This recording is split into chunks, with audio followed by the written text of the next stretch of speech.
আসসালামু আলাইকুম বন্ধুরা, আমাদের ফেসবুকে একটি কমন প্রবলেম হচ্ছে ভিডিও অটো প্লে, যা কিনা খুবই বিরক্তিকর এবং একই সাথে আমাদের প্রচুর ডাটা খরচ হয়, খুব দ্রুত এমবি শেষ হয়ে যায়।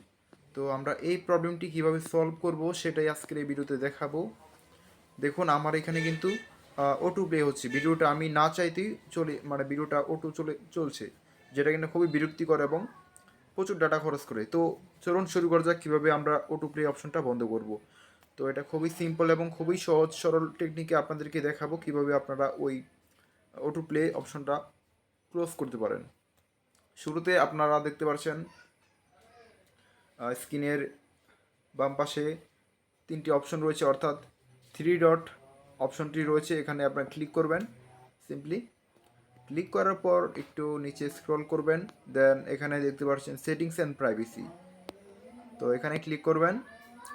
দেন দেখতে পাচ্ছেন এরই নিচে সেটিংস নামে একটি অপশন রয়েছে, এখানে ক্লিক করবেন। তো ক্লিক করার পর একটু নিচে আসবেন, দেন মিডিয়া নামে আরেকটি অপশন দেখতে পাচ্ছেন, ক্লিক করবেন।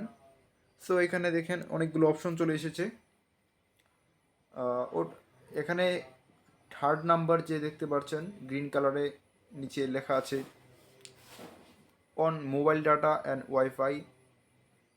Wifi only, never auto place.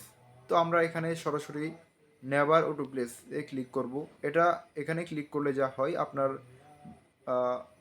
ফেসবুকে স্ক্রিনে কখনোই আপনার ভিডিওটি অটো প্লে হবে না, অর্থাৎ ওয়াইফাই থাকলে অটো প্লে হবে না, আপনার মোবাইল ডাটা থাকলে অটো প্লে হবে না।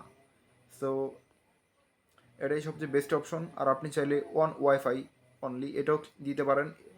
এর ফলে যা হয়, আপনি শুধু ওয়াইফাইতেই অটো প্লে হবে আর ডাটাতে হবে না। সো আশা করি ভিডিওটা ভালো লেগেছে। ভিডিওটা ভালো লাগলে অবশ্যই পেজটা ফলো করে রাখবেন, আর যদি ইউটিউব থেকে দেখে থাকেন তাহলে অবশ্যই সাবস্ক্রাইব করবেন।